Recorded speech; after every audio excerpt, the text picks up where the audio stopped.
ជំរាបសួរពុកម៉ែបងប្អូនទាំងអស់គ្នាថ្ងៃនេះនាងខ្ញុំមកបង្ហាញពីទិដ្ឋភាពខ្លះៗមុនពេលដែលព្យុះកើតឡើង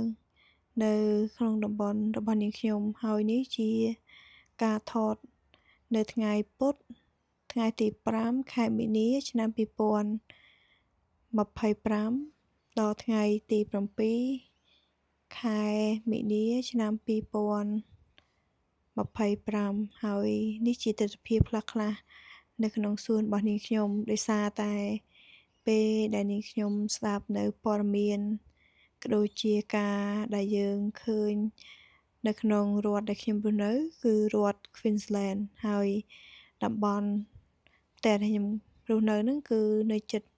ទីក្រុង Brisbane អញ្ចឹងឃើញថាយើងចេះតែបារម្ភដោយសារតែរដ្ឋរបស់នាងខ្ញុំអ្នកដែលគាត់រស់នៅជិតមាត់សមុទ្រឬក៏ជិតមាត់ទន្លេឬក៏តំបន់ដែលពួកគាត់រងគ្រោះនៅខ្យល់ព្យុះកំណើតហ្នឹងឃើញថាដើមឈើឬក៏ផ្ទះមួយចំនួនគឺបាក់បែកហើយនៅតំបន់ជាច្រើនគឺអត់មានអគ្គិសនីទេពុកម៉ែបងប្អូនហើយនៅក្នុងតំបន់នាងខ្ញុំចាប់ពីថ្ងៃពុធមករហូតដល់ថ្ងៃសុក្រឃើញថាអាកាសធាតុមានលក្ខណៈស្ងប់ស្ងាត់ហើយអញ្ចឹងទោះបីជាអាកាសធាតុស្ងប់ស្ងាត់ដោយសារតែយើងឃើញពីទិដ្ឋភាពជាច្រើនដែលបានកើតឡើងនៅក្នុងតំបន់ដែលនាងខ្ញុំរស់នៅអញ្ចឹងយើងចេះតែបារម្ភដល់ថ្នាក់គិតថាដោយសារតែក្នុងសួនរបស់នាងខ្ញុំគឺនាងខ្ញុំប្តីបានចំណាយពេលយ៉ាងហោចណាស់5ឆ្នាំហើយទើបយើងអាចបង្កើតសួនមួយដែលមានលក្ខណៈងាយស្រួលក្នុងការដាំដំណាំផ្សេងហើយបើសិនជាមានខ្យល់ព្យុះអីកើតឡើងនៅក្នុងសួនរបស់ពួកយើងគឺពួកយើងចាប់ផ្ដើមត្រូវចំណាយពេលដើម្បីបង្កើតវាម្សាទៀតដូចជាពុកម៉ែបងប្អូនបានឃើញអញ្ចឹងនៅថ្ងៃទី3ថ្ងៃសុក្រគឺកន្លែងជាច្រើនមែនតើបិទតាំងពីសាលាបិទតាំងពីកន្លែងគេហៅលក់ស្រាកន្លែងលក់ម្ហូបហើយសូម្បីតែចរាចរណ៍សាធារណៈក៏បិទហើយផ្លូវក៏បិទហើយសំខាន់អាជ្ញាធរឬក៏គេហៅថាមន្ត្រីដែលគេផ្ដល់ព័ត៌មានគឺគេឲ្យអ្នកដែលជាជនទាំងអស់គឺត្រូវទៅនៅក្នុងផ្ទះហើយកំឡុងពេលដែលពួកយើងអត់ត្រូវទៅធ្វើការឬក៏អីអញ្ចឹងនាងខ្ញុំមានពេលដើម្បីថតពីទិដ្ឋភាពសួនរបស់នាងខ្ញុំមុនពេលដែលព្យុះកើតឡើងអញ្ចឹងនាងខ្ញុំមិនទាន់ដឹងដែរថាតើមានអីកើតឡើងនៅក្នុង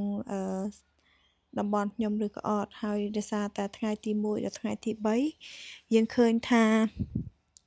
អាកាសធាតុมันជាមានភ្លៀងធ្លាក់ខ្លាំងទេខ្យល់ក៏មានច្រើនដែរហើយនេះជាផលវិជ្ជមានមួយដែរថាបើសិនជាវាបន្តស្ថានភាពបែបនេះធ្វើឲ្យពួកយើងអាចជៀសផុតពីព្យុះដោយសារតែពេលមានព្យុះអីអញ្ចឹងពុកម៉ែបងប្អូនខ្យល់បក់ខ្លាំងវាអាចប៉ះពាល់ទៅដល់ដើមឈើឬក៏ដល់ផ្ទះរបស់ពួកយើងផងដែរអញ្ចឹងនាងខ្ញុំប្តីសង្ឃឹមថាអ្វីទាំងអស់នឹងមិនថាកាចសាហាវពេកនៅក្នុងតំបន់របស់នាងខ្ញុំអញ្ចឹងជាថតទិដ្ឋភាពដែលឃើញនៅក្នុងសួនដើម្បីទុកហើយក៏ដូចជាដើរប្រមូលប្រភេទបន្លែផ្លែឈើណាដែលល្មមអាចថានាងខ្ញុំអាចយកមកទុកធ្វើម្ហូបអីតិចតួចពុកម៉ែបងប្អូនដែលយើងចាំបាច់ទិញម្ហូបហើយនៅក្នុងហ្នឹងពុកម៉ែបងប្អូនអានេះគេហៅថា mini cabbage អាហ្នឹងកូនម្ទេសផ្លោកដែលនាងខ្ញុំធ្លាប់បង្ហាញពុកម៉ែបងប្អូនឆ្នាំនេះផ្លែរបស់វាតូចហើយគូផ្សំទាំងម្ទេសដែលនាងខ្ញុំបេះអញ្ចឹងទៅពេលដែលម្ទេសទុំគឺខ្ញុំបេះឲ្យពុកម៉ែបងប្អូនដាក់ទូទឹកកកឲ្យកកខ្លះទៅយកធ្វើម្ហូបខ្លះទៅហើយនាងខ្ញុំក៏ចាប់ផ្ដើមសម្អាតនៅក្នុងសួនអញ្ចឹងរបស់ណាដែលអាចឆោះបានគឺយើងត្រូវយកអីដាក់ទម្ងន់ធ្ងន់អញ្ចឹងដើម្បីទប់កុំឲ្យវាហោះហើយនេះពុកម៉ែបងប្អូនស្គាល់អត់ផ្លែសួរនាងខ្ញុំទៅដាំឆ្នាំនឹងទេហើយដាំ ឡើង3 4 5ខែពុកម៉ែបងប្អូនចេះចាំមើលដែរថាផ្លែសួរហ្នឹងមានផ្លែអត់ប៉ុន្តែដើរចុះដើរឡើងថ្ងៃហ្នឹងឃើញវាមានផ្លែ2ផ្លែពុកម៉ែបងប្អូនផ្លែសួរនេះ ជាលើកទី1ក្នុងជីវិតរបស់នាងខ្ញុំហើយដែលខ្ញុំដាំពុកម៉ែបងប្អូនដោយសារតែនៅ